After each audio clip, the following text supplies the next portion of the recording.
以下內樣有乜嘅方法做得到訓練閱讀嘅細節，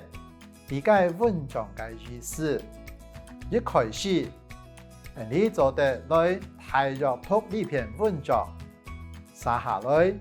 天天嘅簡單畫出因果關係，讓出人，讓出果，為來了解作者寫呢篇文章嘅意思。就唔係以困難嘅事情，就做得理解文意，寫下來到提升答題能力嘅部分，提醒大家，不管你隻題目係成來樣先行，係講遇到困難嘅細節，做得再多講求讓呢篇文章理解全文，來潛樣啊呢隻題目。會考你嘅係乜嘅部分，通過到讀嘅細節，清楚會把握關鍵詞，